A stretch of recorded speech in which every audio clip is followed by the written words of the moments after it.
creo que ya está. Muy bien. En primer lugar, tengan todos y todas muy buenas noches. Para mí, como siempre, ¿no? Es un gusto poder estar acá y compartir con ustedes a través de este espacio virtual que nos permite interactuar, que nos permite comunicarnos así de manera instantánea, inmediata, levantando la mano, activando el micrófono, de ser posible poniendo la cámara. Y que con ello podemos discutir, podemos hablar un poco y abordar los temas que se han cargado con anterioridad en la plataforma. En esta asignatura de ética y formación ciudadana, ustedes saben que son 5 las unidades que componen el curso, la asignatura, y son variadas las temáticas, aunque evidentemente tienen puntos de conexión, tienen puntos en común. Y en ese sentido, en esta oportunidad, en esta que sería la segunda sesión de clase así en vivo, el tema que vamos a desarrollar corresponde a la unidad número 2 y es precisamente el tema de la educación inclusiva. No sé si algunos de ustedes en algún momento han tenido la oportunidad de explorar un poco, de investigar, de leer, o de compartir alguna sesión de clases sobre esta temática de la educación inclusiva, que es prácticamente el paradigma actual de la educación. Entonces, evidentemente con otros, ¿no? Pero ya vamos a analizar entonces a qué me refiero cuando afirmo esto. Voy a compartirles también la agenda de este día, que prácticamente se va a desarrollar la sesión de clase en 2 partes. Y en primer lugar voy a hacer referencia al tema del derecho a la educación. Vamos a partir de ahí, del derecho a la educación como un derecho humano fundamental, y vamos a hacer un abordaje a partir del principio de igualdad y del principio de no discriminación. Ya en una como segunda parte de la sesión, hablaré un poco sobre la educación inclusiva, es decir, cuál es el origen del enfoque de la educación inclusiva, en qué consiste la educación inclusiva, poner algunos ejemplos para que podamos tener una comprensión al menos general acerca de la temática y señalar o apuntar algunos de los retos o desafíos que actualmente se tiene en el sistema educativo para tratar de hacer una realidad el enfoque inclusivo de la educación. Al final, pues siempre tendremos un pequeño espacio para hacer consultas sobre la actividad evaluada de la semana o también sobre el tema, ya sea el contenido que está por escrito, ahí en digital, o también las exposiciones que se hagan acá en la sesión de clase. Sin embargo, siempre quiero pedirles que tengan ustedes la confianza también de poder activar su micrófono, levantar la mano y expresar sus opiniones, sus posturas, sus comentarios o sus preguntas en el momento en el que se esté desarrollando la sesión de clase, porque eso de alguna manera nos enriquece el proceso. De hecho, cada uno de los que están acá, y en especial quienes se han dedicado al rubro de la educación, al ámbito de la educación, pues de alguna forma han adquirido una experiencia que puede ser muy valiosa y puede aportarnos mucho para poder comprender las temáticas que se están abordando. Pero muy bien, antes de que pasemos ya a hablar del tema de la educación inclusiva, quiero también hacerles como un recordatorio y principalmente invitarlos y motivarlos sobre todo para que el día de mañana, 30 de septiembre, según lo que me explicó el licenciado Miguel Flores Castro, podamos ser partícipes activos de esta actividad académica, de este evento académico que se llevará a cabo a través de esta plataforma Blackboard, siempre virtual, que es un foro que se denomina El legado pedagógico de Paulo Freire, y van a participar pues 3 ponentes, entre ellos, yo creo que esta información ya se las compartieron, pero se las reitero, que serían en este caso 2 profesionales muy reconocidos en nuestro país también a nivel internacional. En este caso, el doctor Juan Antonio García Fraile, que entiendo que ya estuvo compartiendo con ustedes alguna materia. También el doctor Luis Armando González y una invitada especial, siempre respetando la cuota de género, ¿no? Que es en este caso la doctora Alicia Sinaí Rojas. Entonces, ellos van a estar abordando diferentes temáticas y me parece a mí pues que es importante que podamos también participar en la medida de lo posible en este evento académico y plantear algunas de las dudas que podamos tener o incluso pues nuestras experiencias, nuestros aportes que puedan, digamos, enriquecer más este foro, ¿no? Que ha sido preparado por la universidad para ustedes en el marco de esta maestría. Pues bien, ya después de dar el anuncio, ¿no? Y que espero que lo podamos aprovechar, yo trataré igualmente de estar ahí. Vamos a entrar ya en materia, ¿no? Hablar un poco sobre este tema del enfoque inclusivo en la educación. Muy bien, siempre me gusta hacer como una especie de conexión también entre los temas abordados en la semana anterior, en la unidad anterior, que tiene que ver con los derechos humanos y con el nuevo tema, ¿no? Que tiene que ver con el enfoque inclusivo de la educación. Entonces, para ello, quiero señalar en primer lugar que en la sesión anterior habíamos explicado que los derechos humanos que han sido reconocidos en diferentes instrumentos internacionales han sido también como clasificados, aunque les explicaba que esa clasificación solamente tiene efectos de carácter académico y puede tener alguna explicación del componente ideológico político o de la evolución de los derechos humanos en cuanto a su reconocimiento. Entonces les mencionaba de que hay derechos, hay como una primera categorización de derechos, que son los derechos de carácter individual. A estos derechos se les conoce como derechos civiles y políticos y pues están reconocidos en la mayor parte de tratados internacionales. Aquí encontramos el derecho a la vida, el derecho fundamental a la vida. Encontramos también otros derechos como las libertades públicas, todas las libertades públicas. Por ejemplo, la libertad de expresión, la libertad de asociación y reunión, la libertad de conciencia y religión, etcétera, ¿no? Todas las libertades. Y asimismo, algunos otros derechos de carácter individual, como el derecho a la integridad personal, las prohibiciones de la tortura, de los tratos crueles, inhumanos y degradantes, la prohibición de la esclavitud y la servidumbre, el derecho al honor, a la intimidad, a la vida privada, etcétera.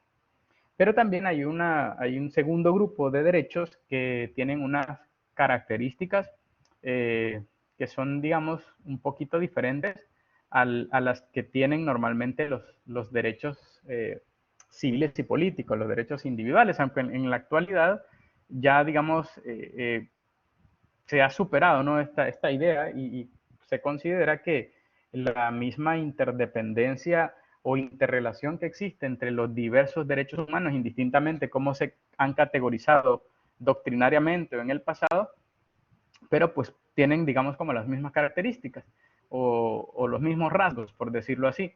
Entonces, en este segundo grupo están los derechos que son colectivos, los derechos económicos, así han sido titulados, derechos económicos, sociales y culturales.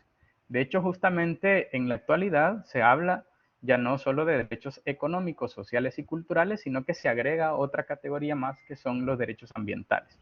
Derechos económicos, sociales, culturales y ambientales.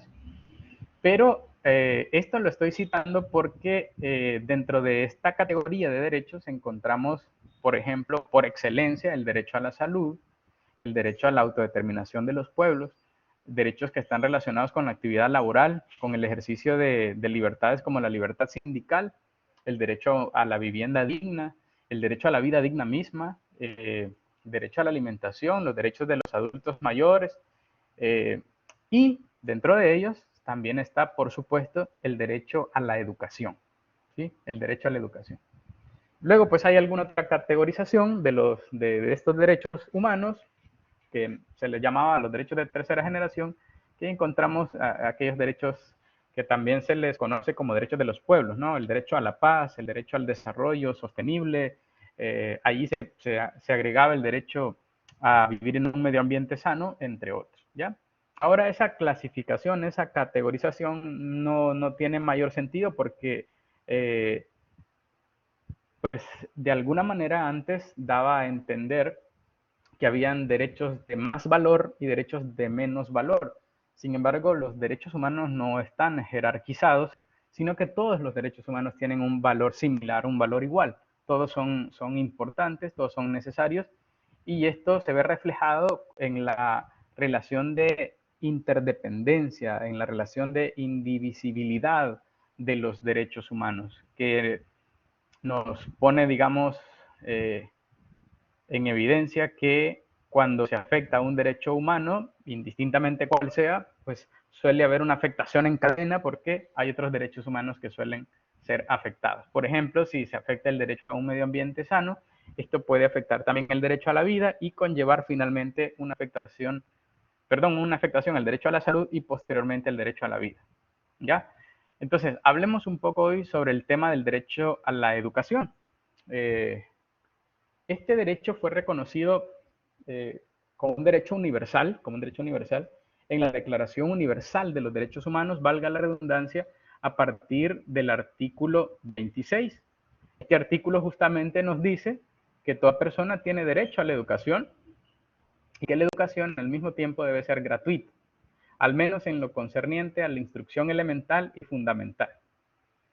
El artículo ahonda más sobre otros aspectos, como por ejemplo dice que la educación tiene por objeto el pleno desarrollo de la personalidad y el fortalecimiento del respeto a los derechos humanos y a las libertades fundamentales, entre otros aspectos, ¿no?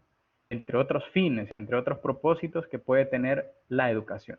Pero por esas razones es importante entender que la educación como tal es un derecho que tiene toda persona. Al mismo tiempo, el derecho a la educación fue incluido también en un instrumento jurídico de carácter internacional que se llama el Pacto de Derechos Económicos, Sociales y Culturales.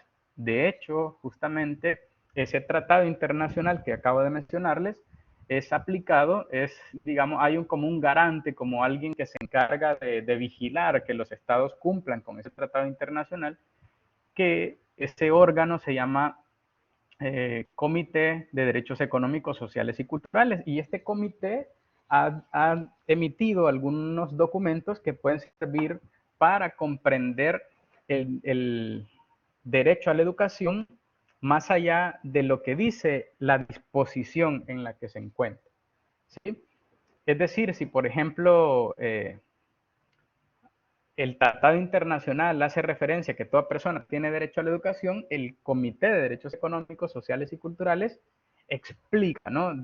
Profundiza qué es lo que va a significar que toda persona tenga derecho a la educación, ¿ya? Entonces, esto se los menciono porque de repente es posible que nosotros necesitemos, ¿no? Como profundizar un poco en la temática, y entonces quiero decirles que este órgano, al igual que otros, emiten unos documentos que se llaman observaciones generales, y en esas observaciones generales es que desarrollan, ¿no? Un poco más el alcance, el contenido o incluso los límites y las obligaciones que los estados tienen frente a un determinado derecho. Por esa razón quiero sugerirles o quiero recomendarles que si ustedes quieren profundizar un poco más en el tema del derecho a la educación, pueden leer, pueden estudiar una observación general que es la número 13 del Comité de Derechos Económicos, Sociales y Culturales. Pues bien, además de esto, el derecho a la educación fue reconocido también en un tratado internacional muy importante en el mundo, que es el que alcanzó el mayor porcentaje de ratificación, es decir, los estados lo aprobaron, que es en este caso la Convención sobre los Derechos del Niño.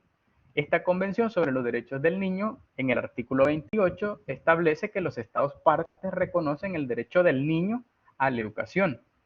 y a fin de que se pueda ejercer progresivamente y en condiciones de igualdad de oportunidades ese derecho, los estados deberán, por ejemplo, implementar la enseñanza primaria obligatoria y gratuita para todos.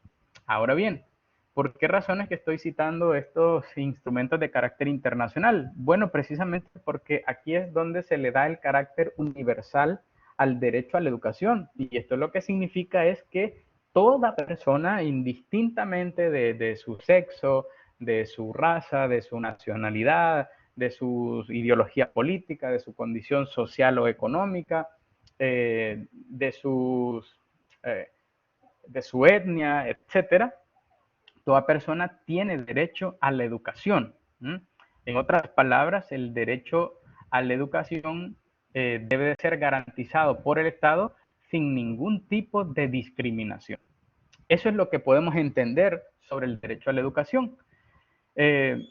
Algunas organizaciones, como por ejemplo la UNESCO, como la UNICEF, hablando sobre el derecho a la educación, han entendido este como un derecho humano que es intrínseco de toda persona. Y además han expresado que constituye un medio indispensable para la realización de otros derechos. Al punto tal que nosotros, que hemos tenido la oportunidad de formarnos, de tener este casi privilegio, la educación no es un privilegio, es un derecho humano, pero nosotros sabemos que los estados, y por ejemplo acá en El Salvador, no siempre han tenido como los suficientes recursos y a veces más bien la voluntad política para apostarle al tema de la educación, ¿sí? Entonces, pero nosotros nos hemos dado cuenta cómo de importante es la educación para la realización de otros derechos humanos, como por ejemplo el derecho al trabajo. No es lo mismo una persona que ha tenido una determinada formación a una que no ha tenido ningún tipo de formación a la hora de acceder a a una oportunidad laboral, a un determinado empleo. Igualmente, el derecho a la educación pues también sirve para que la persona pueda autorrealizarse, ¿no? Para que la persona pueda alcanzar otro tipo de metas, entender el contenido y alcance incluso de otros derechos humanos que tenemos y ejercerlos de manera adecuada, como por ejemplo, ¿cuál podríamos decir ahí? El derecho al ejercer el sufragio. Una persona que tiene un mayor grado de preparación, generalmente, no estoy diciendo que siempre, pero puede tener una mayor capacidad para discernir y para establecer a qué candidato, por ejemplo, le puede dar un determinado voto, etcétera, ¿no? O para comprender incluso el ejercicio de la función pública por parte de un gobierno, etcétera, ¿no? Entonces vean ustedes cómo este derecho es sumamente importante y nosotros pues lo hemos podido experimentar. Al mismo tiempo, desde la autodeterminación de la persona, la educación es en principio el medio idóneo que nos permite, y sobre todo a las personas marginadas, a las personas que por algunas circunstancias se encuentran en una situación marginada o de exclusión por causas, por ejemplo, sociales o económicas, pues esto les permite salir también de la pobreza y convertirse o tener un rol activo en su comunidad, ¿no? Entonces, para eso es que sirve el derecho a la educación y en eso es que han coincidido todos estos organismos internacionales y también las instituciones nacionales al hablar sobre el tema de la educación. Muy bien. Ahora, profundizando un poco más en esto, quiero también que ustedes tengan en cuenta que ese derecho universal a la educación que se encuentra reconocido en estos tratados internacionales también está inserto en nuestro ordenamiento jurídico. Y este se encuentra en diversas normativas nacionales, pero principalmente quiero mencionarles el artículo 55 de nuestra Constitución, que es nuestra ley fundamental. En este, por ejemplo, el artículo dice que la finalidad de la educación es, por ejemplo, no los voy a decir todos, pero dice, uno de ellos es lograr el pleno desarrollo de la personalidad de una persona. Promover la educación moral, espiritual y social, es decir, una educación con valores humanos. Eh, Promover la tolerancia de las distintas formas de pensamiento y opinión y contribuir a la construcción de una sociedad democrática, justa, libre y humana. Esos son los fines de la educación y por y por consecuencia las políticas o las medidas implementadas por parte del Estado para garantizar el derecho a la educación a toda persona en nuestro país, a toda persona que se encuentre sujeta a su jurisdicción, entonces debe de guiarse por estas finalidades que establece el artículo 55 de la Constitución. Este derecho a la educación también ha sido desarrollado, las condiciones de ejercicio de este derecho, sus alcances y sus límites, también han sido desarrollados por otro tipo de normativas, como por ejemplo podemos mencionar la Ley General de Educación, podemos mencionar la ley de la carrera docente, que entiendo yo ustedes también ya profundizaron en ese aspecto, que es muy importante en el ejercicio de la docencia. Y también se encuentra, por ejemplo, en una ley especial que es la LEPINA, la Ley Especial Integral para la Niñez y la Adolescencia, se encuentra reconocido también y se reafirma, ¿no?, el derecho a la educación de todos los niños, niñas y adolescentes. Y así podemos encontrar otras normativas que están relacionadas de una o de otra manera con el derecho a la educación.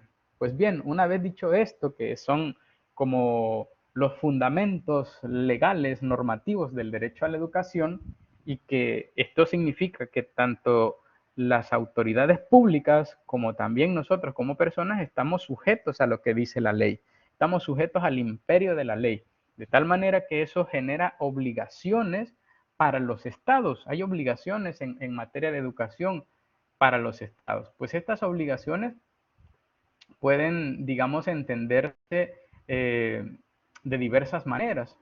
Hay, digamos, como 3 niveles de obligación o de obligaciones que surgen correlativamente del derecho a la educación para el Estado.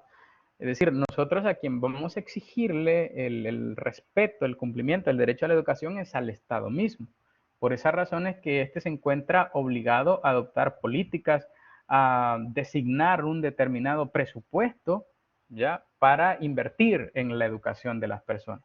Entonces el Estado, a partir de acá, digo el Estado, pero aquí debemos entender todos aquellos servidores públicos que se encuentran directa o indirectamente inmersos dentro del sistema educativo salvadoreño. Entonces aquí, por ejemplo, dice que tienen la obligación primero de respetar. ¿Y esto qué significa? ¿A qué se refiere la obligación de respetar que tiene el Estado? Bueno, a que los estados, todos los agentes del Estado, los servidores públicos, deben de tomar medidas para evitar obstáculos que impidan o barreras que impidan que las personas puedan gozar o disfrutar del derecho a la educación. Por ejemplo, vaya, no ponerle a las personas algún tipo de requisitos que sean desproporcionales, requisitos que no tengan objetividad para acceder, por ejemplo, a la educación, ¿sí?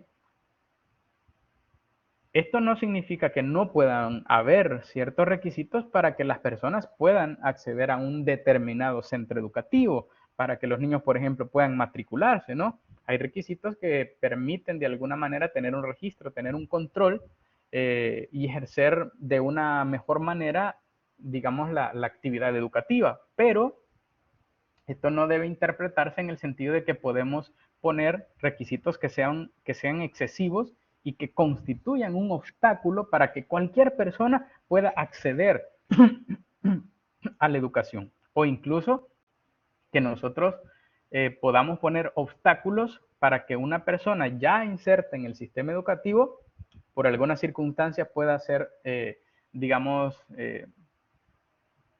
excluida del mismo. También, en virtud del derecho a la educación, surge para el Estado la obligación de proteger. Y esto lo que significa es que el Estado debe tomar una serie de medidas para prevenir que una tercera persona, es decir, que otro particular, interfiera en el ejercicio del derecho a la educación, ¿ya? El Estado tiene entonces, en este sentido, ese deber de adoptar y de identificar todas aquellas situaciones que pueden, digamos, afectar que una persona, por acciones de terceros, pueda ejercer adecuadamente su derecho a la educación. Por ejemplo, aquí podríamos poner el caso de aquellos niños que trabajan y estudian, ¿no? Sabemos nosotros que según la Ley de Protección Integral para la Niñez y la Adolescencia, evidentemente hay personas que pueden trabajar y que pueden estudiar al mismo tiempo. Creo que hay una pregunta, ¿no? Creo que hay un mensaje. Pero, ¿qué significa entonces esta obligación de proteger por parte del Estado? Ah, bueno, pues que, por decirlo de alguna manera, un empleador de un adolescente no puede impedirle que éste pueda ejercer su derecho a la educación. O, por ejemplo, que una autoridad educativa impida, ¿no?, que algún particular interfiera en el ejercicio, en el disfrute del derecho a la educación a una persona. Dice Jennifer, ¿no?, que en esta parte entra el hecho de que las escuelas públicas no exijan aprobación de las pruebas de admisión.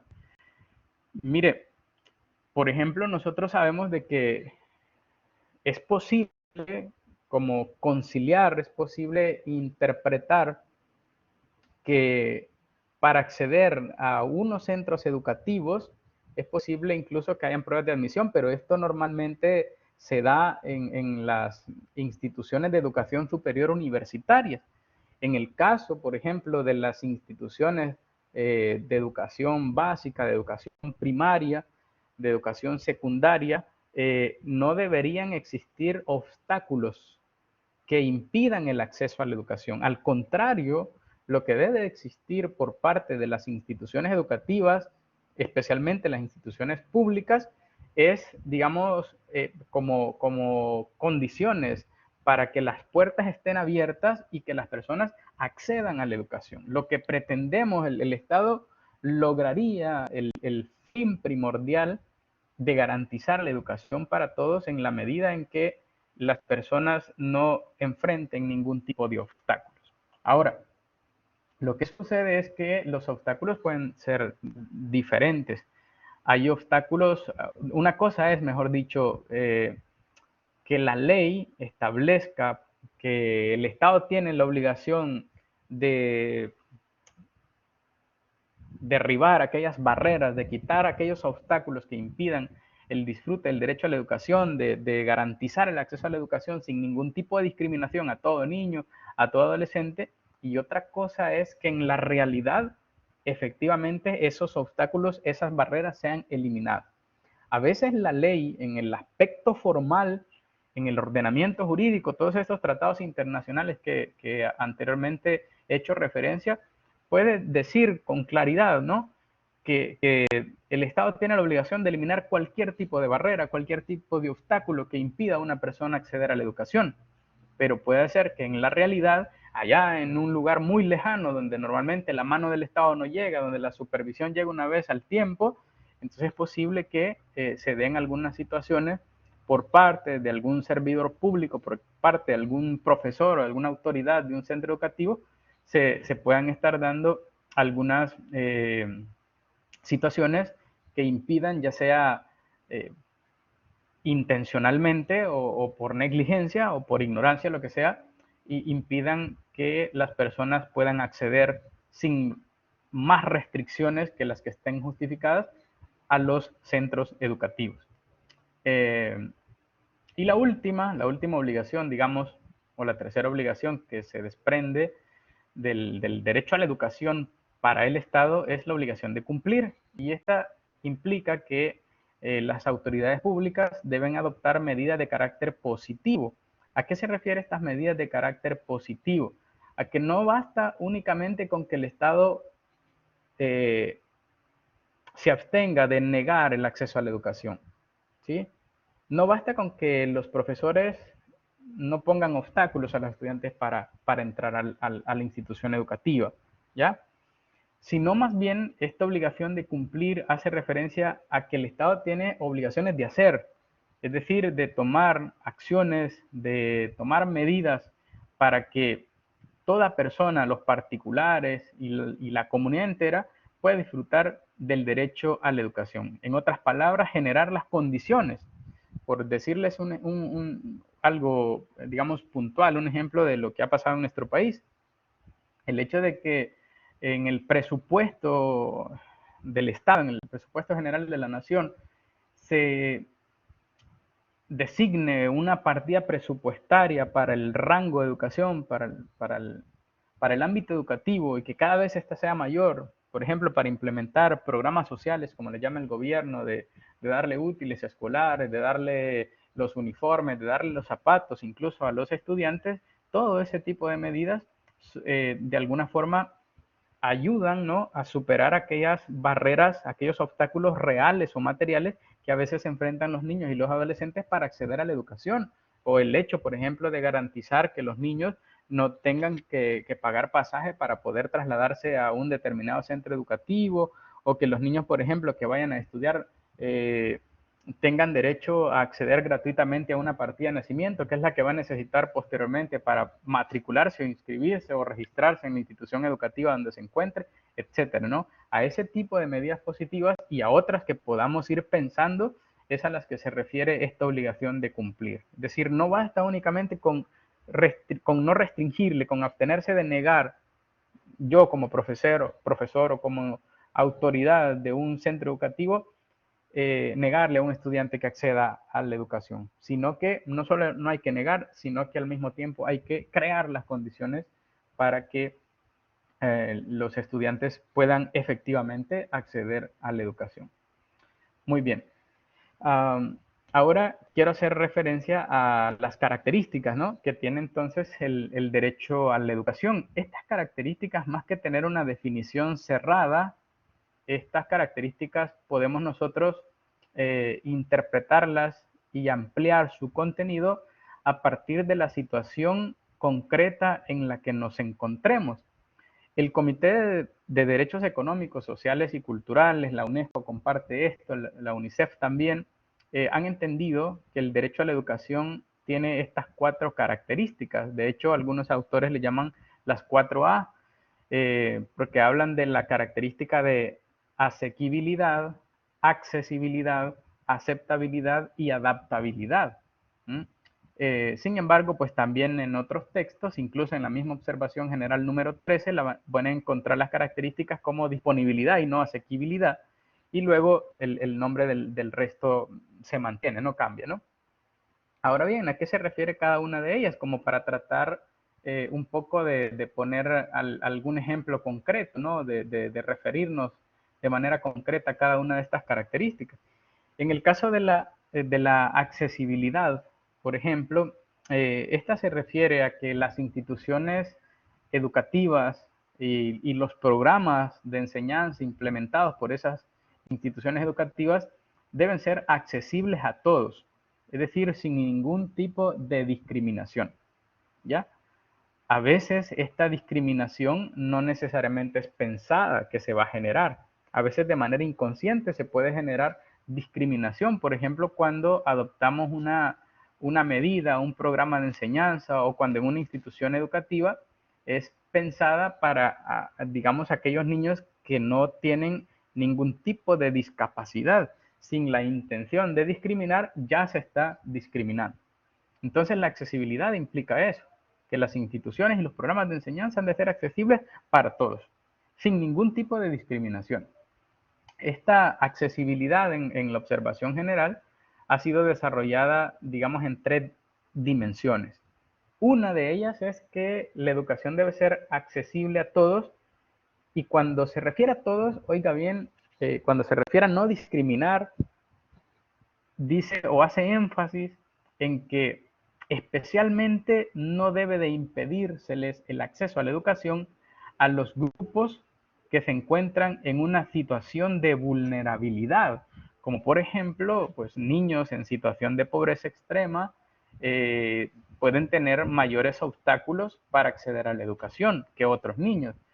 Los niños, por ejemplo, migrantes, pueden tener mayores obstáculos para acceder a la educación.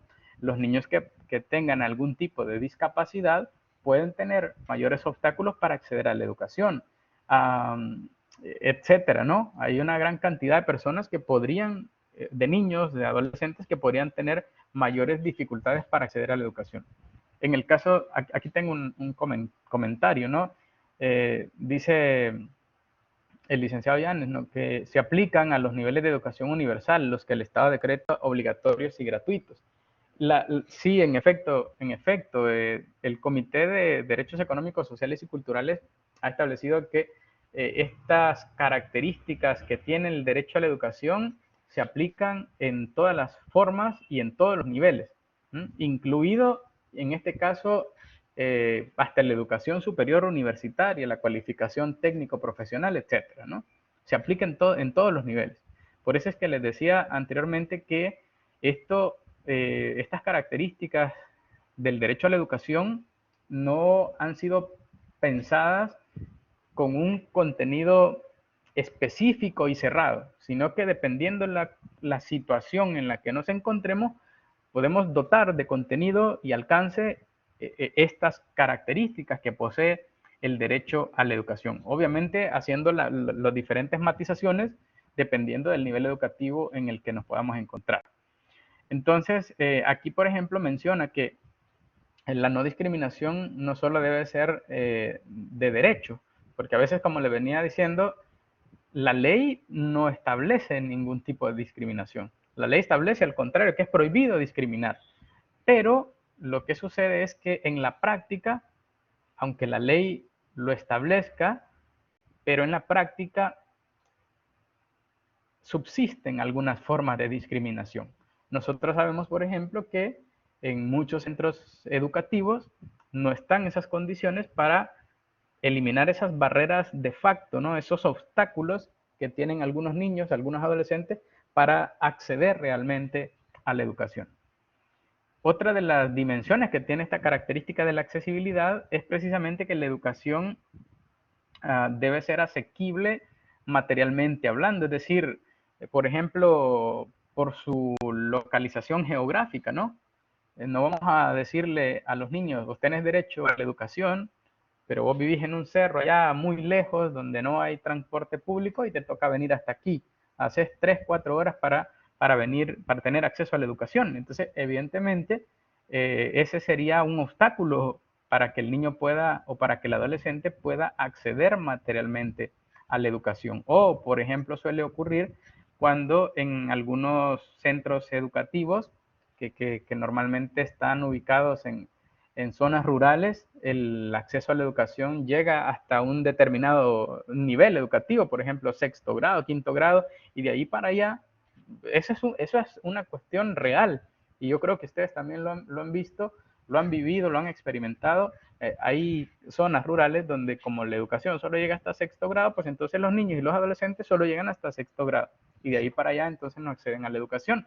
Claro, esto no significa que cada zona rural debe haber hasta noveno, hasta bachillerato, etcétera, sino que deben haber algunos indicadores, algunos parámetros para determinar en qué casos debemos construir o el Estado tiene la obligación de construir instituciones, centros educativos, y en qué casos lo que debe hacer es adoptar otro tipo de medidas, pero para lograr, ¿no?, que estos estudiantes, estos niños, adolescentes superen esas barreras para acceder a la educación.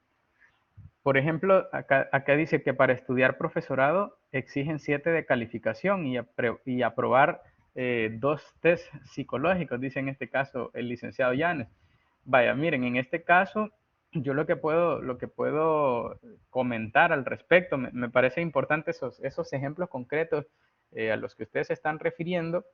Yo creo que el hecho de la accesibilidad, sobre todo aplicado al, ¿cómo le puedo decir?, a acceder a la educación superior, a la cualificación técnica, a la educación superior universitaria, no está exenta de que puedan establecerse algunos requisitos que puedan estar justificados, es decir, que estén basados en parámetros objetivos. En este caso, yo que no me dedico, no estoy, digamos, como relacionado, vinculado al tema de la formación de docentes, de profesores, etcétera, no estaba al tanto, ¿no?, de estos requisitos, pero sí más o menos ya lo había escuchado. Entonces, ¿cuál es el parámetro? Lo importante acá es determinar si es objetivo, ¿no? Ese parámetro para que las personas se les exija, ¿no? Porque de lo contrario, si no fuera objetivo, si fuera desproporcional, entonces estaría violando el derecho a la educación, en tanto que esto sería un obstáculo para que la persona pueda acceder a la misma. No sé si me doy a entender un poco con esto. Es decir, en el caso de la educación superior universitaria, establecer este tipo de requisitos, establecer este tipo de exigencias, por ejemplo, para acceder o no a una determinada carrera. Ustedes saben, por ejemplo, que hay algunas universidades, sobre todo las privadas, bueno, incluso la pública, ¿no? Dependiendo de lo que la persona elige estudiar, se somete a un determinado test y ese test determina si esta persona puede acceder a esa carrera o es necesario que esta persona vaya a otra carrera. Entonces, si ese requisito que se le exige a la persona fuese o tuviera, mejor dicho, estuviera basado en parámetros objetivos, yo creería que no sería un obstáculo ilegítimo, ilegal al ejercicio del derecho a la educación. Pero si no tuviera una justificación, una explicación basado en un parámetro objetivo o proporcional, entonces sería arbitrario. Y voy a poner un ejemplo, tal vez como para referirme a alguno, ¿no? Imagínense ustedes que se exigiera a que las personas que van a estudiar un determinado tipo de carrera, por ejemplo, eh, presentaran sus antecedentes penales, y si tuvieran antecedentes penales o policiales no podrían acceder a estudiar una determinada carrera, como si, por ejemplo, este tipo de requisitos se exigen para ejercer cierto tipo de profesiones, para ejercer cierto tipo de cargos o algún tipo de trabajo en particular. Entonces, si esto se aplicara en el ámbito educativo, en el ámbito de la educación superior universitaria, estos probablemente de entrada tienen esa apariencia de ser excesivos, de ser desproporcionales y por consecuencia convertirse en un obstáculo al ejercicio del derecho a la educación. Sin embargo, el hecho de exigir, por ejemplo, una determinada nota o algún otro requisito, como lo establecía acá el licenciado Llanes, a lo mejor no sea un requisito injustificado o que sea excesivo o que sea arbitrario, sino que está basado en parámetros objetivos. Ahora, habrá que ver un caso concreto, ¿no? Imagínense ustedes el caso de que llegara una persona que a lo mejor hasta tenga cualidades, hasta tenga las características para dedicarse, para formarse como un profesor, como un profesional en el ámbito educativo, etcétera, pero por alguna razón, imagínense ustedes una persona que con dificultades porque trabajaba, con dificultades porque no tenía un acceso materialmente hablando a la educación, porque no tenía los recursos económicos como sí los tenían otros, y por esa razón no alcanzó ese 7 que se le exige ahí como requisito para poder estudiar el profesorado, y le negamos en un caso concreto, solo porque no alcanzó ese requisito, porque no lo cumple, le negamos la posibilidad de que pueda estudiar esa carrera, entonces a lo mejor ahí estaríamos, ¿cómo le puedo decir?, afectando, ¿no?, una de las características del derecho a la educación. Yo creería en este caso que sería importante quizás analizar algún caso en concreto, ¿no?, para determinar si es objetivo o no. Sí, le escucho, licenciado Llanes. Está bien el tema ahí. Le escucho. Sí, conozco una profesora que, bueno, pues ella no está escalafonada, pero tiene como más o menos unos 7 años de estar ejerciendo la docencia en una escuela aquí en San Miguel, pero digamos, eh, no se le llama como maestras titulares, ¿verdad?, sino que son auxiliares y para mí, pues yo la he observado trabajando, es excelente. Sin embargo, ella, por no haber tenido 7 de calificación en la PAES, no se le dio la oportunidad de estudiar profesorado. Pero en la práctica, ella es una buena maestra. Lo ha demostrado muchas veces. O sea, yo practico con ella a veces. Y digo de que aquí en este caso se ha fallado. Yo creo que han sido muy rigurosos en ese aspecto. Deberían de investigar más a la persona para poder solventar ese problema del 7. Bueno, sí, sí, es un tema, ¿no? Ya debatible, ¿no? Así como usted lo ha planteado, porque puede darse a la inversa. Puede ser que el que tenga 7 y que pasó a lo mejor las materias cumpliendo estos requisitos, a lo mejor no ejerza de manera más adecuada, de la manera más adecuada posible, digamos, esta actividad de la educación, ¿sí?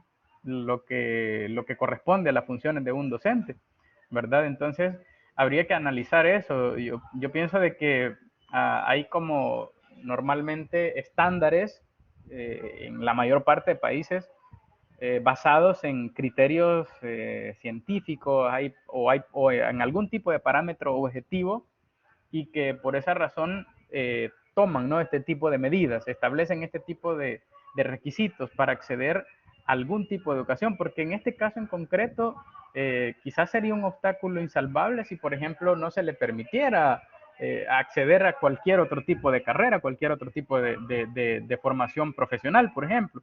Pero igualmente ya de entrada estaríamos como obligándole a la persona a que no pueda acceder, digamos, a la educación, a la formación profesional, mejor dicho, como ella lo desea, como esta persona quiere.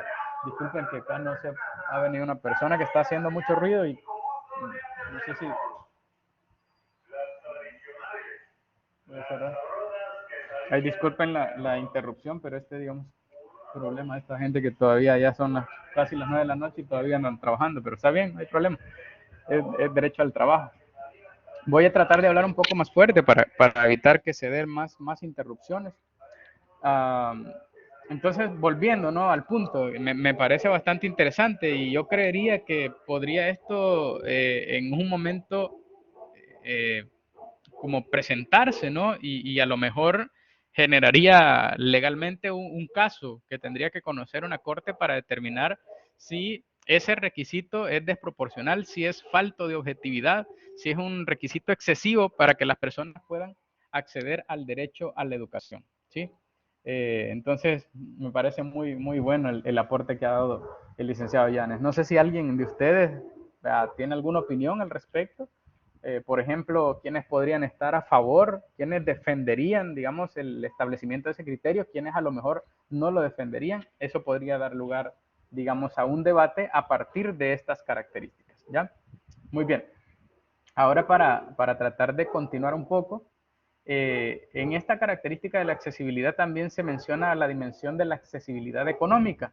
Es decir, la educación ha de estar al alcance de todos y esto a lo que se refiere básicamente es a que, por ejemplo, los tratados internacionales que anteriormente mencioné establecen que la enseñanza primaria eh, debe de ser gratuita para todos, ¿sí?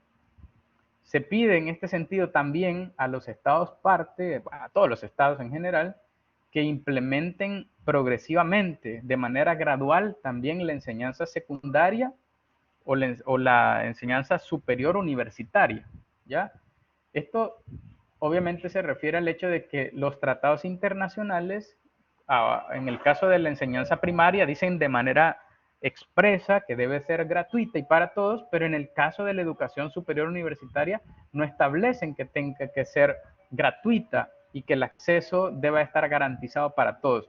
Pero esto no significa que el Estado no esté obligado a adoptar medidas específicas, medidas concretas de manera progresiva para garantizar el acceso a la educación superior universitaria, el acceso a la educación secundaria a todas las personas sin ningún tipo de discriminación. Ya nosotros sabemos, por ejemplo, que en nuestra realidad, por lo menos los jóvenes, una vez que culminan el bachillerato, la educación media, sabemos nosotros de que no todos tienen las posibilidades para acceder a la educación. Entonces ahí es donde el Estado debe de implementar algunas medidas. Permítanme.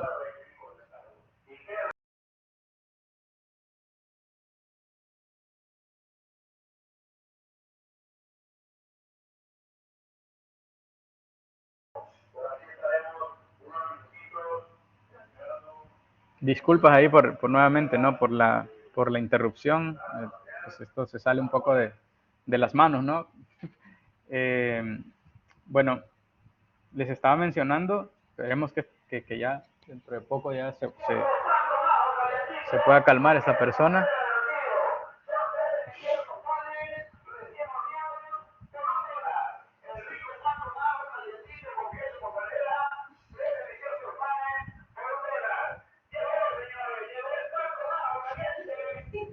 Bien creativo, bien innovador, ¿no? Pero bueno, vamos a continuar.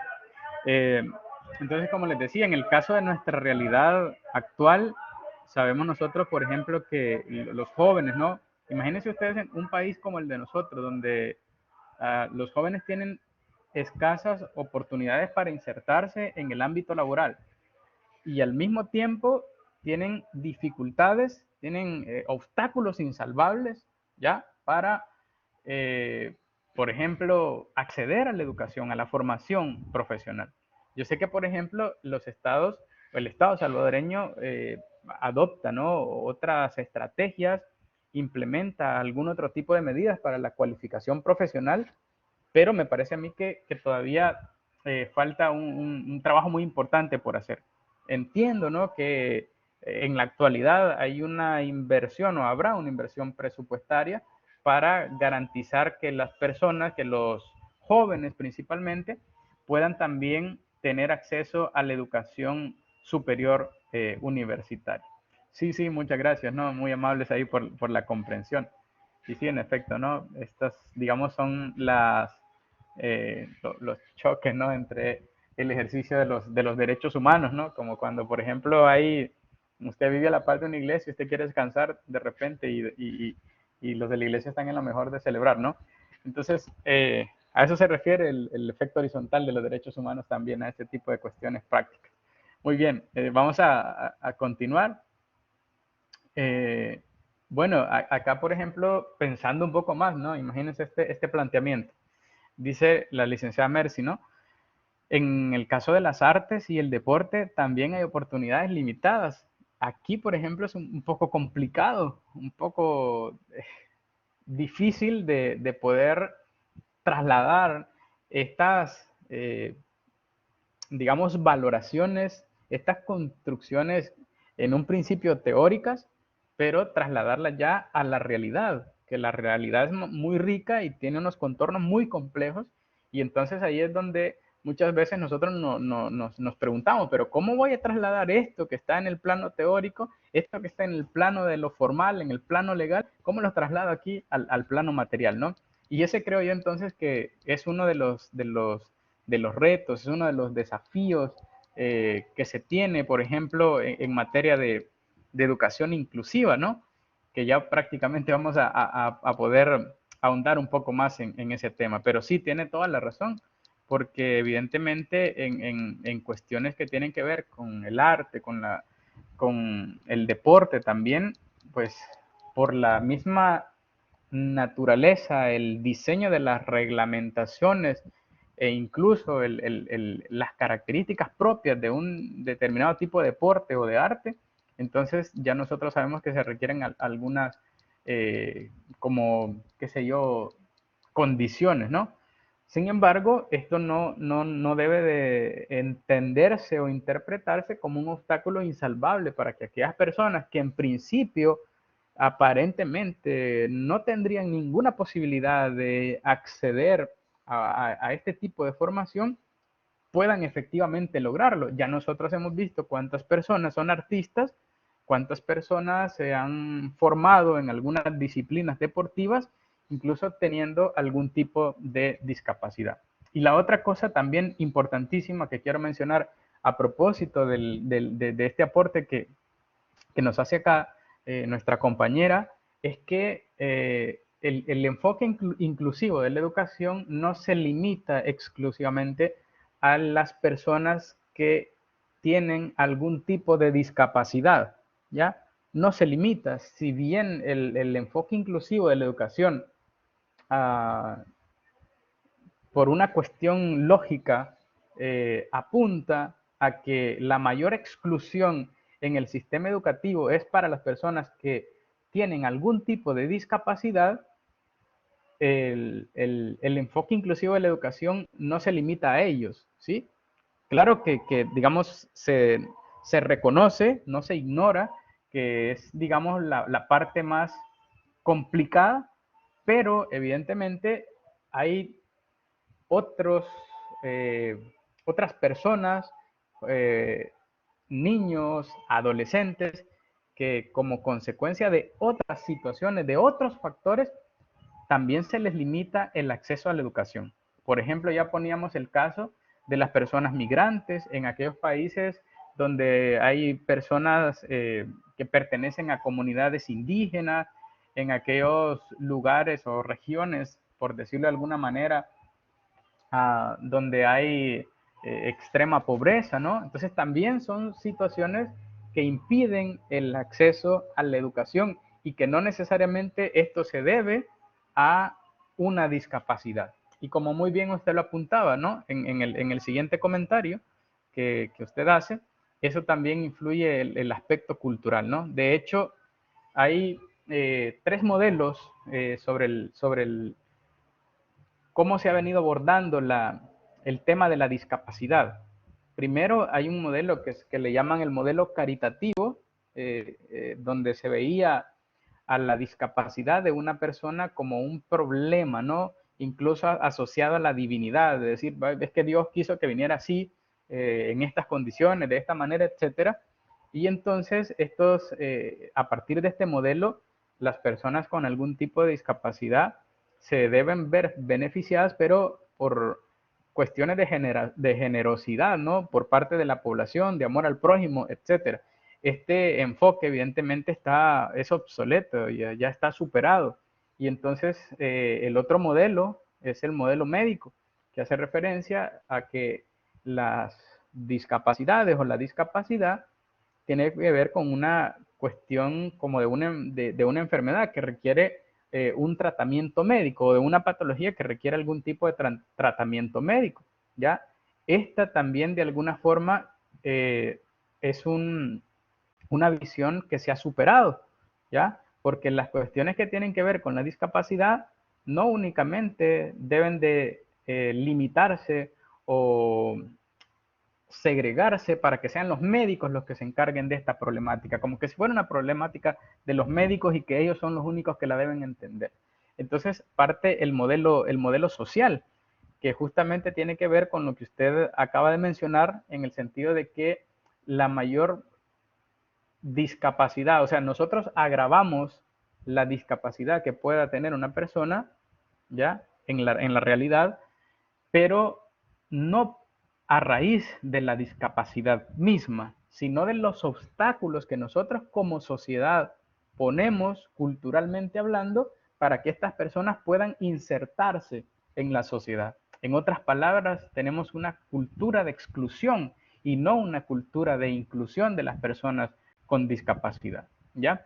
Entonces, ese es, digamos, como el modelo actual, la visión actual respecto de los derechos de las personas con discapacidad. Muy bien. La accesibilidad, solo cerrando, ¿no? Aquí agrego algunos ejemplos, tiene que ver con el hecho de que no se cierren, por ejemplo, escuelas o centros educativos privados, velar, por ejemplo, porque terceros, incluidos los padres, incluidos empleadores, no impidan el acceso de los niños, las niñas, los adolescentes a la escuela o a las instituciones educativas. Luego, por ejemplo, tenemos acá, para avanzar un poco, la característica de la adaptabilidad.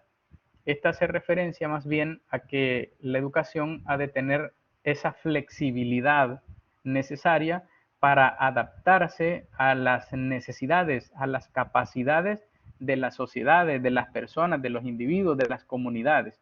¿Eh?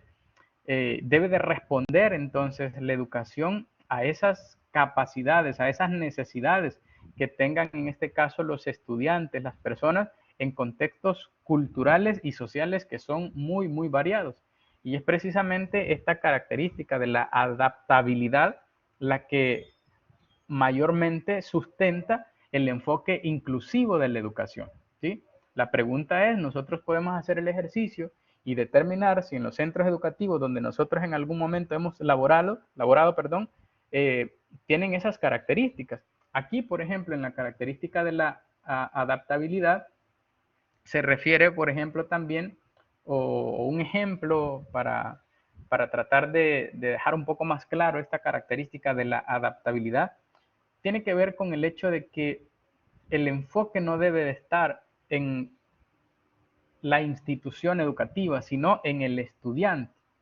El pensamiento no debe de ser cómo va a ser la institución educativa, cuáles son las características que debe tener, sino más bien cuáles son las capacidades, las necesidades que tiene cada uno de los individuos que llegan a la institución educativa, y a partir de ahí es la institución educativa la que debe adaptarse, la que debe responder a esas necesidades, a esas capacidades que tienen en este caso las personas.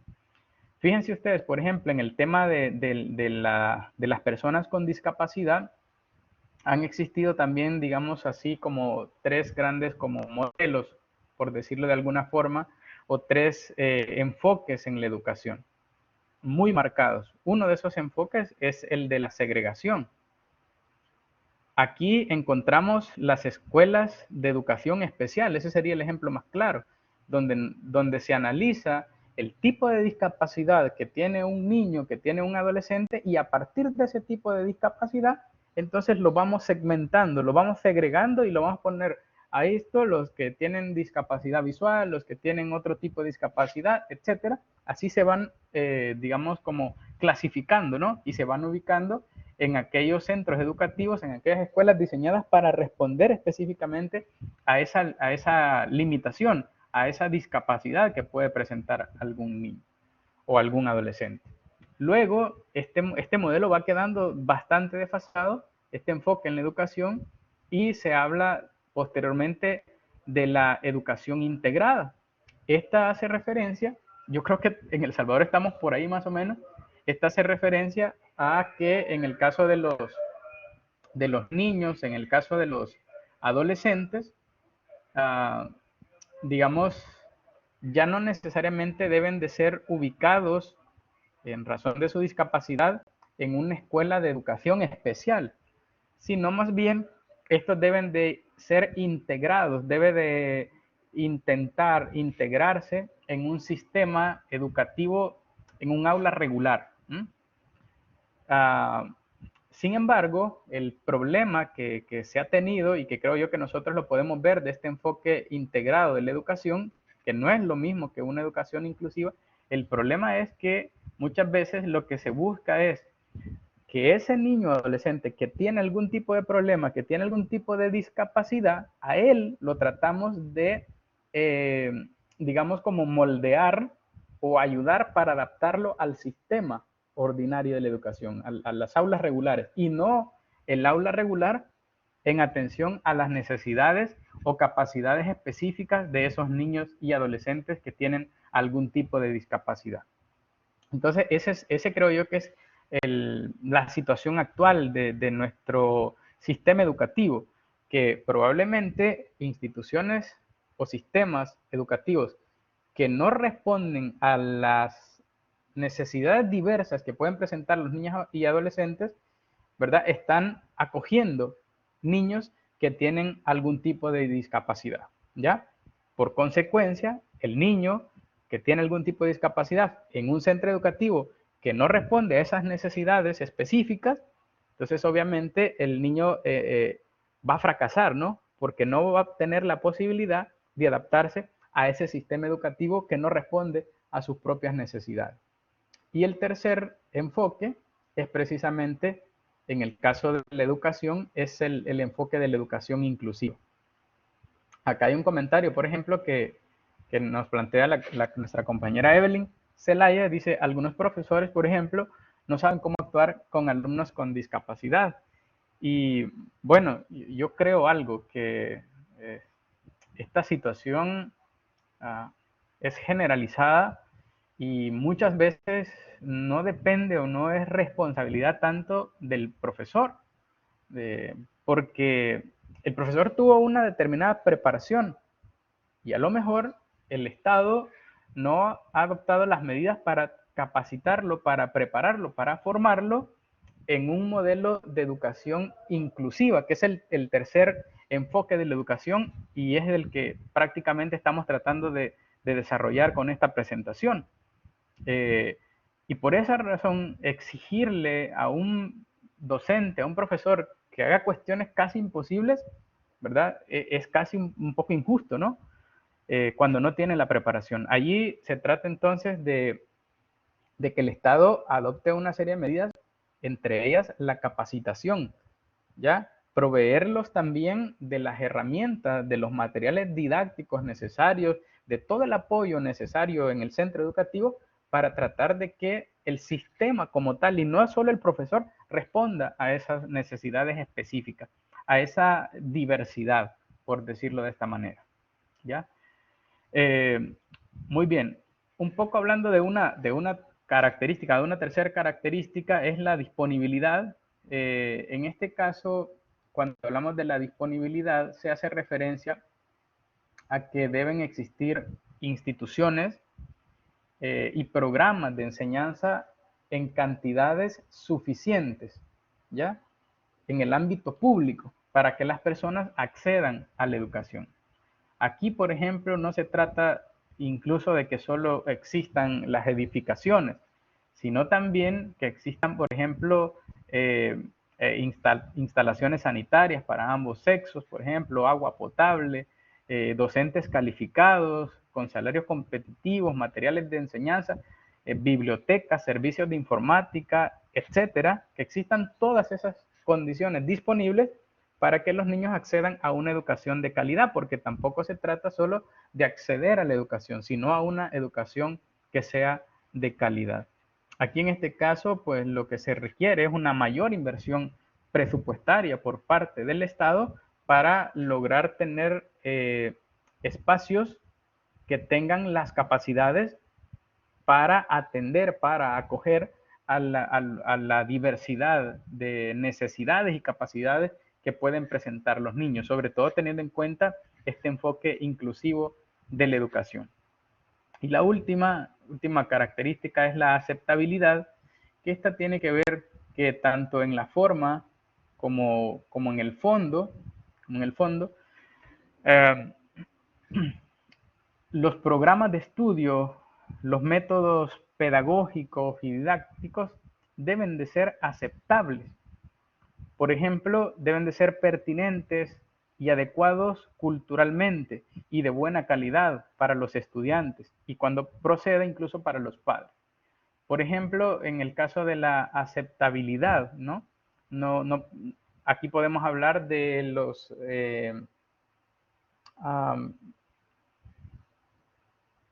modelos educativos obsoletos, ¿no? O incluso, por ejemplo, de aquellos métodos de enseñanza que utilizaban tal vez en las generaciones anteriores, que incluso a través del castigo corporal o a través de ese tipo de métodos educaban a los estudiantes. Ese tipo de modelos, de enfoques en la educación ya están superados, ¿no? Y en este sentido ahora nosotros podemos darnos cuenta que leyes como la LEPINA o como la ley de la carrera docente incluso sancionan y prohíben este tipo de formas de atender a los estudiantes, ¿ya? Aun cuando, por ejemplo, algunas personas pueden decir que eran métodos eficaces, etcétera, eran efectivos y que ahora, pues, como no tenemos esa autoridad para castigar, para ejercer castigo corporal, por esa razón hay un fracaso en el sistema educativo. Aun cuando hayan ese tipo de planteamientos por parte de algunas personas, no podemos creer así ciegamente, ni mucho menos aceptar que ese tipo de métodos se sigan implementando en los centros educativos a la hora de garantizar el derecho a la educación. Bien, vamos a avanzar un poquito más, hablando un poco sobre el derecho a la igualdad visto desde, perdón, el derecho a la educación visto desde el principio de igualdad y no discriminación. Este tiene, digamos así, dos aspectos importantes que se tienen que tomar en cuenta, ¿no? El primero de ellos es que el derecho a la educación, visto desde el principio de no discriminación, en un primer enfoque hace referencia a la no discriminación formal. Esto implica que el acceso a la educación debe de ser garantizado sin ningún tipo de discriminación por cualquiera de estas categorías que están acá. Por ejemplo, por cuestiones de sexo, de raza, de religión, de origen étnico, de condición social, de ideología política, etcétera, esas categorías no pueden ser tomadas en consideración a la hora de garantizar el acceso a la educación a un niño o a un adolescente, ¿ya? A un joven, a un adulto. Este primer enfoque, digamos, es en el plano de lo formal. Yo creo que este está cumplido, ¿no? Porque los tratados internacionales, la Constitución, las leyes, obviamente prohíben la discriminación. Pero en un segundo lugar, de esa relación entre el principio de igualdad y no discriminación con el derecho a la educación, el segundo enfoque es que se refiere a la no discriminación en términos materiales o reales. Esta se proyecta en que el Estado, la autoridad pública, debe remover aquellos obstáculos que tienen que ver con la distribución de poder, de la riqueza y la superación de cierto tipo de jerarquías sociales que perpetúan la discriminación histórica que enfrentan ciertos grupos de la población. Por ejemplo, esto tiene que ver con, una cosa es que la ley diga que todos tenemos derecho a la educación y otra cosa es que en la realidad todos los niños estén en condiciones de igualdad para acceder a la educación, ¿ya? Por ejemplo, se sabe de que geográficamente algunos niños, algunos adolescentes tienen dificultades para acceder a la educación. También se sabe que, por ejemplo, por cuestiones de pobreza, por cuestiones de marginalidad, por ejemplo, algunos niños, adolescentes, presentan algo, o mejor dicho, enfrentan algunas dificultades, algunos obstáculos para poder acceder a la educación. Pues en este caso, el Estado no solo debe de decir en el plano formal, en el plano de la ley, que todos tienen derecho a la educación sin ningún tipo de discriminación, sino que tiene que tomar acciones concretas para remover, para quitar, para eliminar esas barreras, esos obstáculos reales que impiden el acceso a la educación a los niños y a los adolescentes. En este sentido, vamos aterrizando ya con el enfoque inclusivo de la educación. Y para ello, en un inicio, estaba haciendo un planteamiento de cómo los tratados internacionales han ido reconociendo el derecho a la educación, ¿sí? Sin embargo, a pesar de que estos tratados internacionales decían, ¿no?, que la educación es para todos, que la educación debe ser sin ningún tipo de discriminación, esto no necesariamente implicaba ya por sí mismo el origen del enfoque inclusivo de la educación. De hecho, ya también anteriormente les explicaba cómo, por ejemplo, cuando hablamos de las personas con discapacidad, ese es el término correcto. De hecho, el tratado internacional así se llama. Convención Internacional sobre los Derechos de las Personas con Discapacidad. Les decía de que han habido diferentes enfoques de la educación para las personas que tienen algún tipo de discapacidad. Les hablaba al principio del enfoque de la educación basado en la segregación, ¿no?, que era tener en cuenta la discapacidad específica de la persona y crearles una institución educativa para atender o para responder a esa necesidad específica, pero lo apartábamos de la sociedad, como que si estas personas vivían aisladas del mundo, vivían aisladas de la sociedad, cuando no es así. La educación debe de servir para que se inserten adecuadamente en la vida cotidiana, en la sociedad, ¿ya? Entonces, cuando se segregaban, obviamente lo que se hacía es generar más exclusión y no inclusión. Luego, el otro enfoque era el de la integración, ¿ya? Aprendimos que segregándolos, apartándolos, aislándolos, generábamos más exclusión y entonces dijimos, pues no, hay que traerlos a la escuela donde están todos, al centro educativo donde están todos. Pues cuando se hizo eso, ese enfoque de integración, pero el sistema educativo no estaba adaptado, no respondía a las necesidades específicas, a la diversidad de los niños, de las capacidades que pueden tener los niños, los adolescentes, los adultos, entonces se generaba un fracaso, ¿no? Para aquellos niños que tenían algún tipo de discapacidad, en tanto que no lograban adaptarse generalmente al sistema educativo, ¿ya?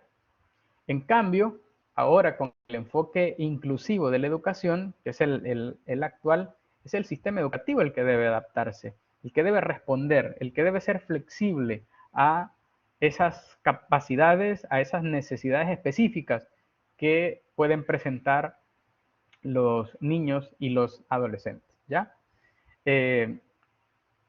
Acá en El Salvador, hablando un poco, ¿no? Conociendo la experiencia, la práctica docente que se vive en los centros educativos públicos, por ejemplo, se ha implementado una política de educación inclusiva, creo a partir del año 2010, si no me equivoco, donde se pretende, pues claro, insertar, ¿no? Incluir a aquellas personas que pueden tener algún tipo de discapacidad o algún otro tipo de dificultad para acceder efectivamente, de manera real, a la educación, se han dictado o creado políticas para lograrlo, ¿no? Para que estas personas accedan a la educación, a las aulas regulares, para no segregarlos, etc. Pero el problema es que, como ya alguien lo apuntaba en uno de los aportes que dieron, los profesores y el sistema educativo no está preparado para responder a esas necesidades, ¿ya? Entonces, yo creo que ahí todavía, digamos, en el plano formal, ya nos encontramos en el enfoque inclusivo de la educación, pero en el plano material todavía nos encontramos en el enfoque de la educación, en el enfoque integrado de la educación, ¿sí? ¿Por qué razón? Porque aún se puede observar en la gran mayoría de casos que los maestros, los profesores y el sistema educativo en general no responde aún, no está preparado, no está diseñado, no está configurado para responder a la diversidad de necesidades y capacidades que pueden presentar los niños y los adolescentes. Aquí, por ejemplo, ahora se habla de que en algunos centros educativos, en el aula regular, hay un docente, oigan bien, hay un docente, digamos, como general, ¿ya? Para todos los estudiantes que imparte las clases, y hay un docente especializado a partir del tipo de dificultades para el aprendizaje que pueda presentar algún estudiante en concreto, ¿ya? Este profesor, este docente especializado, pues obviamente debe encontrarse a la par del otro, en la misma aula, verificando cuáles son las dificultades que tienen algunos niños, algunos adolescentes para poder aprender, ¿ya? Para poder eh, insertarse adecuadamente en ese proceso de enseñanza-aprendizaje y atender esas problemáticas, atender a esas situaciones particulares, pero no para sacarlos del aula, no para decir, ya vi que aquel no puede, entonces lo saco del aula y le voy a enseñar aparte porque tengo que tratarle esa limitación aparte. No, se trata de buscar la manera de que incluso dentro del aula regular se pueda tratar de superar esa dificultad, ¿no? Eso es lo que se trata. Por eso hay un acompañamiento. No se trata de que el profesor del curso, el profesor encargado, digamos, del aula de estudiantes, es el que va a atender todos los aspectos generales, digamos así, de la educación, y también se va a dedicar a atender cada una de las situaciones particulares, las dificultades de aprendizaje que presentan los niños que forman parte o los adolescentes que forman parte del grupo de clase, ¿ya? Sino que debe haber, como les explico, un docente especializado. No sé si en la práctica esto es así, no sé si en la práctica funciona de esta manera o se lo están cargando siempre al profesor asignado a un determinado grupo de clase. Y esto pues sería, digamos, como uno de los retos, ¿no?, que tiene nuestro sistema educativo. Ahora, en el caso de la educación inclusiva, ¿no?, hablando un poco sobre cómo fue que se originó, esto parte desde el año de 1990 en realidad, cuando se crea el movimiento Educación para Todos en el seno de la Organización de las Naciones Unidas. Luego, ya en el año de 1994, después de varios esfuerzos, ¿no?, para tratar de fortalecer, ¿no?, esta idea, este enfoque inclusivo de la educación, se da la Conferencia Mundial sobre Necesidades Educativas Especiales. Ahora en realidad ya no debe utilizarse este término, esta terminología, sino más bien el término educación inclusiva, porque de hecho los autores coinciden en que el enfoque inclusivo de la educación nació precisamente de ese enfoque de necesidades educativas especiales. Así fue como surgió. Luego, en el año 2000, por ejemplo, se da también el Foro Mundial sobre la Educación de Dakar. Ya más adelante vamos a ver así de manera concreta cuáles fueron como los aspectos relevantes de cada uno de estos acontecimientos. También se da el marco de acción de Dakar de la UNESCO, y en el año ya, bueno, hay otros, ¿no? Digamos así, acontecimientos importantes que se pueden mencionar. Por ejemplo, podemos ver que en el año 2006, aproximadamente 2007, se aprueba también un tratado internacional sobre los derechos de las personas con discapacidad. Y aquí es la primera ocasión en que en un tratado internacional se acoge, se adopta el enfoque inclusivo de la educación. El artículo 24, por ejemplo, de esta Convención sobre los Derechos de las Personas con Discapacidad, se establece, a pesar de que ya hemos dicho, ¿no?, que el enfoque inclusivo de la educación no es únicamente para las personas con discapacidad, pero aquí en este artículo se establece que los Estados partes reconocen el derecho de las personas con discapacidad a la educación, con miras a hacer efectivo este derecho sin discriminación y sobre la base de igualdad de oportunidades.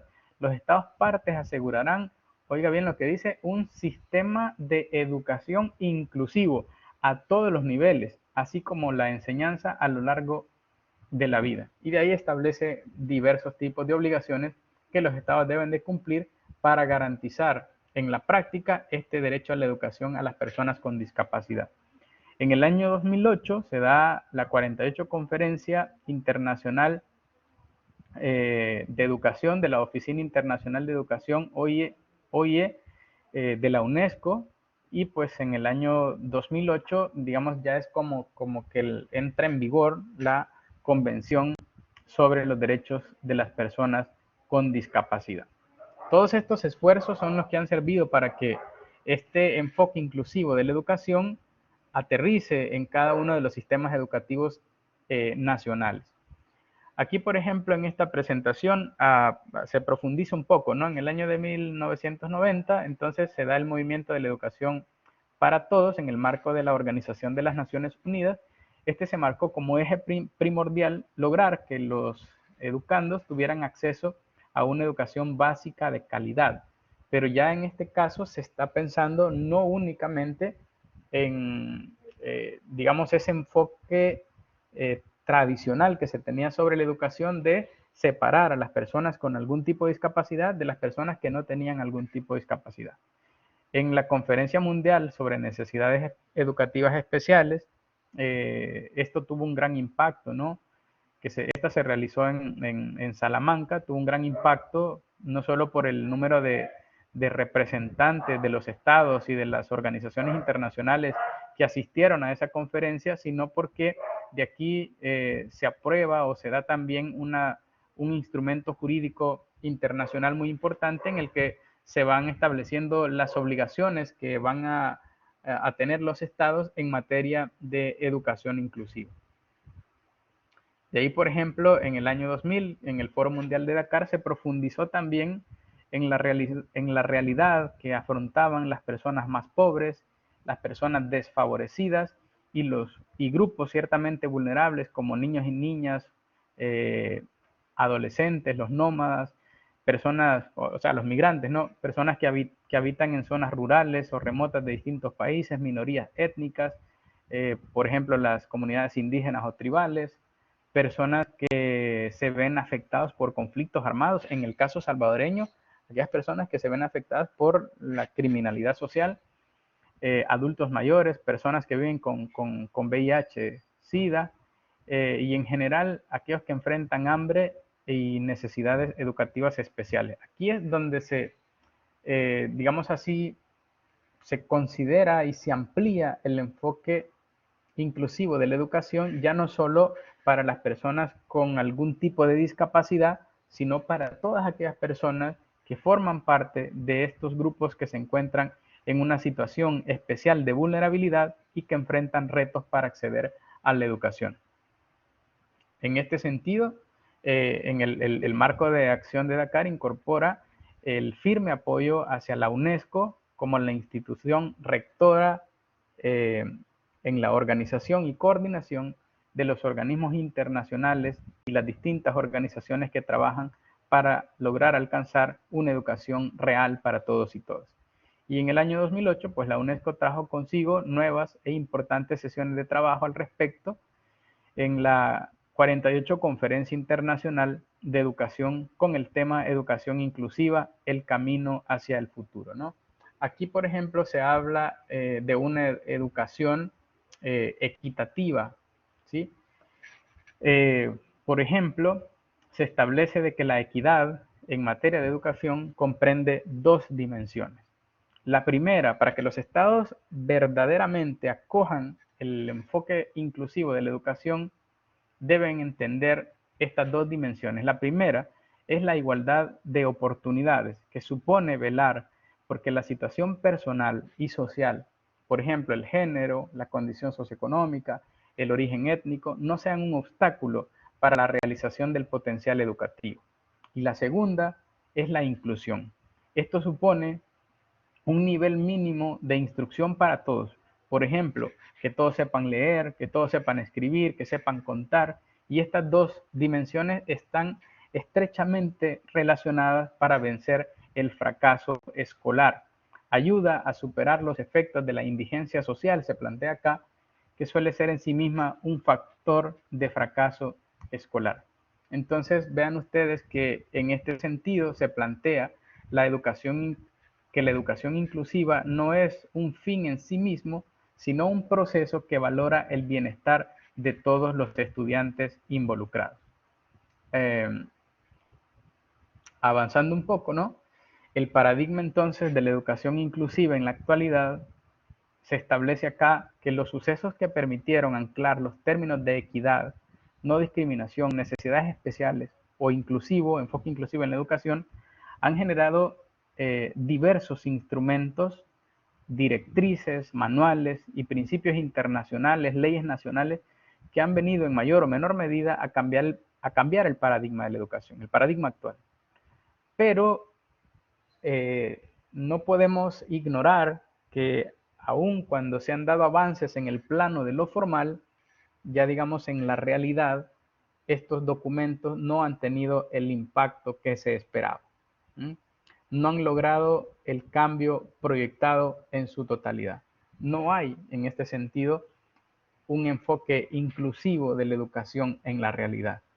Entonces, por eso es importante apropiarnos, dominar estos términos de educación inclusiva y entenderlos, llevarlos a la práctica, a la realidad, ver cuáles son los diferentes problemas que tiene el sistema educativo para tratar de trabajarlos, ver cuáles son las experiencias que se tienen en otros países, en otras regiones, para tratar de retomarlas, ver el tema de la discapacidad y las necesidades educativas especiales. Y en este sentido, la educación inclusiva viene a ser una respuesta entonces para atender a la diversidad, para atender a las necesidades educativas especiales. El objetivo entonces de integrar a todas las personas con necesidades educativas especiales no es solo un beneficio o un privilegio que se les otorga a estas personas, sino que lo que se pretende es asegurarles de manera continua una educación de calidad que se encuentre acorde con la realidad con la que se enfrentan fuera del ambiente educativo, de manera que sientan que ocupan un espacio social, que pueden generar vínculos sociales o afectivos, que están expuestos a escenarios comunes de aprendizaje, porque luego todo esto es lo que los preparará para poder incorporarse eficazmente al ámbito laboral y social.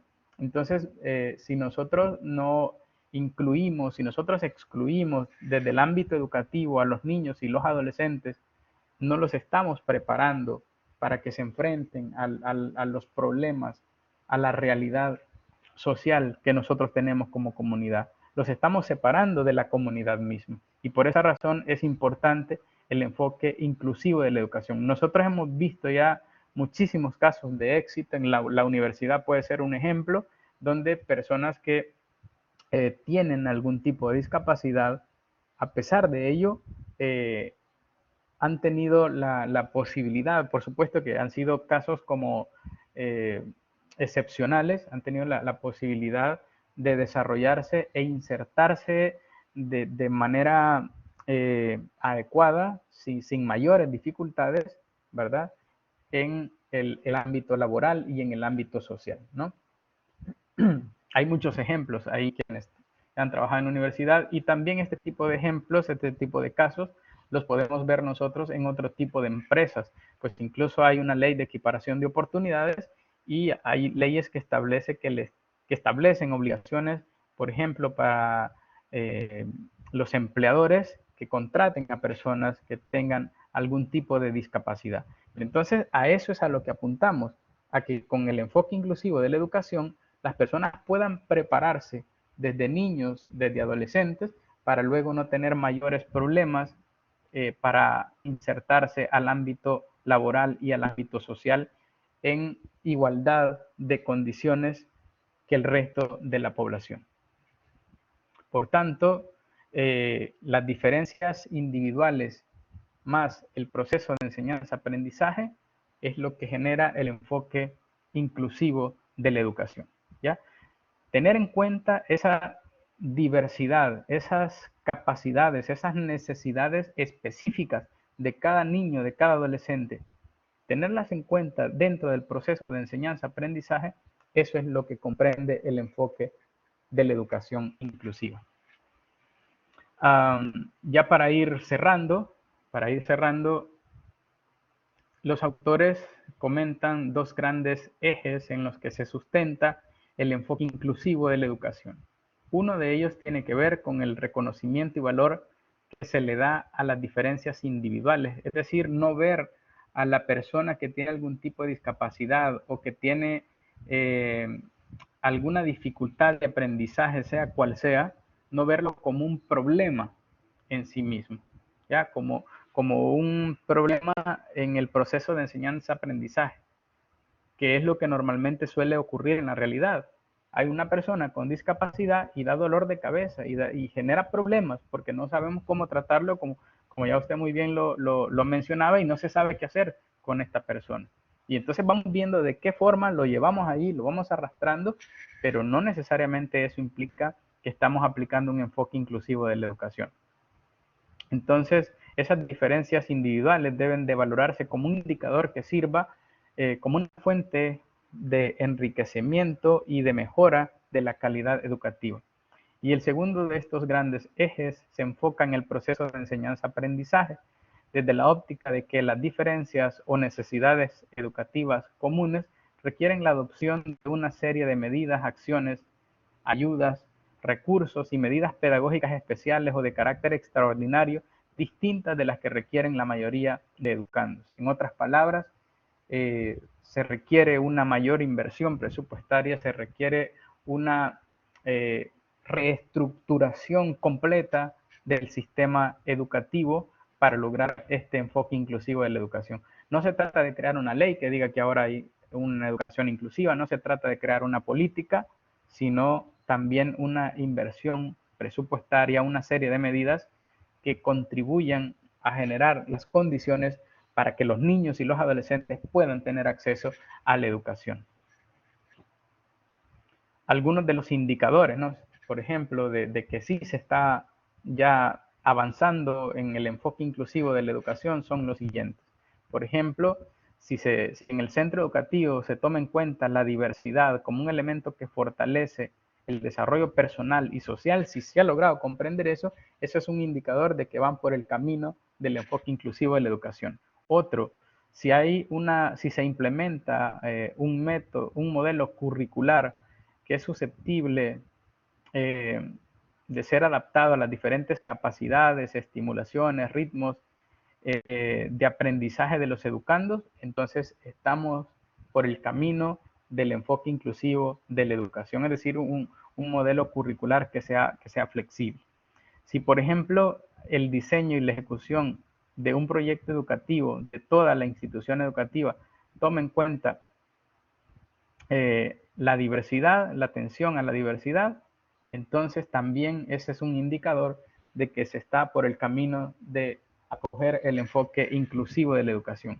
Si se utilizan criterios y rúbricas flexibles de educación, de evaluación, perdón, y promoción, también entonces estamos hablando de un centro educativo que va por el camino del enfoque inclusivo de la educación. No se trata acá, como muchos lo hacen en la actualidad, de que pasan al estudiante aunque no sepa nada, de que aprobar al estudiante para que al final del día no venga un padre a demandarme y me lleve a la junta de la carrera docente y me pongan una sanción. No se trata de eso, no se trata de aprobarlos a todos, de ponerle 10 a todos, sino verdaderamente de utilizar criterios y rúbricas de evaluación que sean flexibles en el sentido de que sean capaces de evaluar a los estudiantes teniendo en cuenta la diversidad de capacidades y necesidades específicas.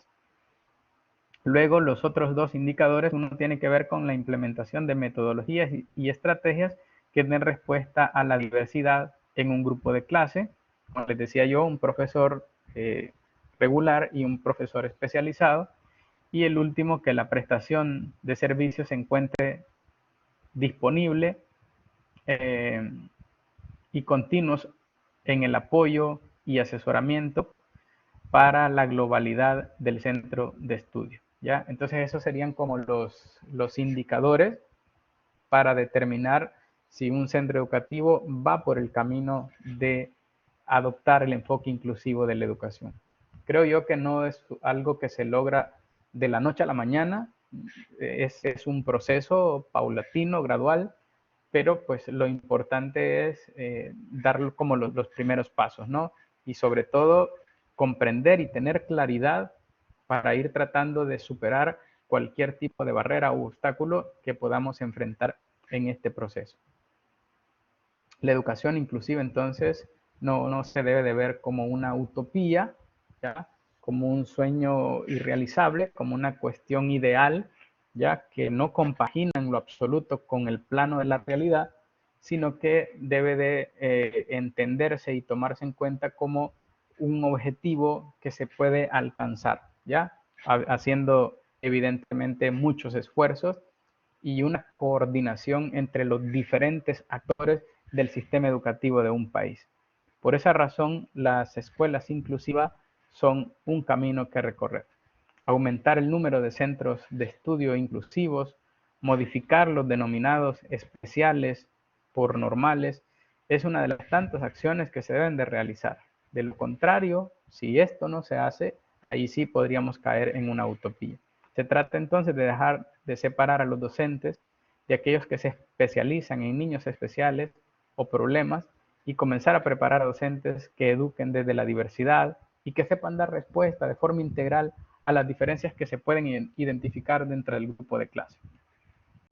Entonces, con esto estaría prácticamente finalizando el abordaje de esta temática, que estoy muy consciente de que en la parte, en el plano de lo formal, pues es muy bonito, se puede lograr incluso comprender, pero sé cómo estoy consciente de las dificultades de traer, ¿no? De bajar ese plano formal a la realidad.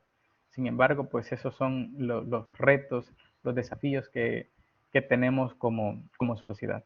Así que quedo abierto para que ustedes puedan hacer algún tipo de consulta o comentario o algún aporte sobre el tema en concreto que se ha abordado o incluso también sobre el caso, ¿no?, que ustedes van a resolver sobre la actividad evaluada.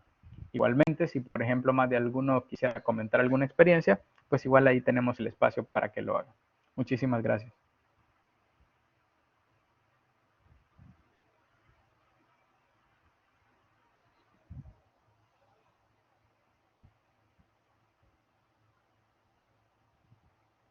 Quizás solo para aprovechar mientras tal vez alguien se anima, o si no, pues si no hubieran dudas, igualmente me lo comentan, pero solo quisiera como explicar un poco, ¿no? La actividad que van a realizar.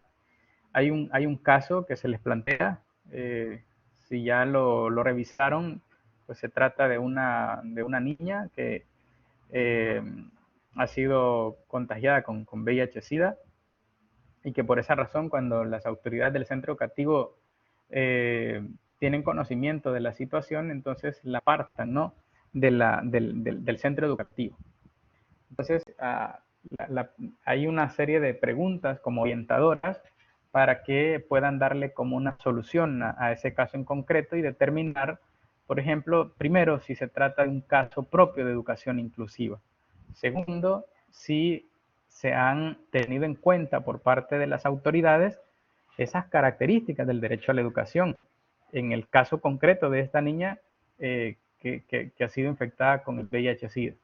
Y como en un tercer momento, si las autoridades tomaron una decisión acertada o no, y para ello pues es importante que tengan en cuenta, por ejemplo, algunos instrumentos legales, ¿no? Entre los cuales puedo recomendarles desde ya la Convención sobre los Derechos del Niño, ¿no? Les mencionaba ahí el artículo 28, el artículo 24 de la Convención sobre los Derechos de las Personas con Discapacidad. Pueden también tomar en cuenta la ley de la carrera docente, por ejemplo. Pueden tomar en cuenta la ley especial, la ley integral para la niñez y la adolescencia, la LEPINA, entre otras que ustedes estimen convenientes, ¿no? Ahí no hay ningún inconveniente, se queda como a la libertad y a la discreción de ustedes para que puedan darle respuesta a ese caso. Hay un caso, ese caso que les planteo es real. De hecho, les recomiendo que revisen un caso que se dio ante la Corte Interamericana de Derechos Humanos, que es un tribunal internacional, como ya lo vimos la vez pasada. El caso se llama González Yui contra Ecuador, que es precisamente, digamos, en el caso en el cual se basa, ¿no? esta actividad que ustedes van a realizar ahora, y lo pueden como revisar en lo pertinente para que más o menos vayan teniendo alguna idea. Pero lo que les quería comentar también es de que son casos de la realidad. Y yo recuerdo en cierta ocasión, tuve un caso en el cual hay un joven que tenía algunas dificultades de aprendizaje, incluso creo que la profesora le llamaba como que tenía un retraso mental. Entonces, por esa razón, al no haber presentado algunas tareas, parece, antes de que terminara el año escolar,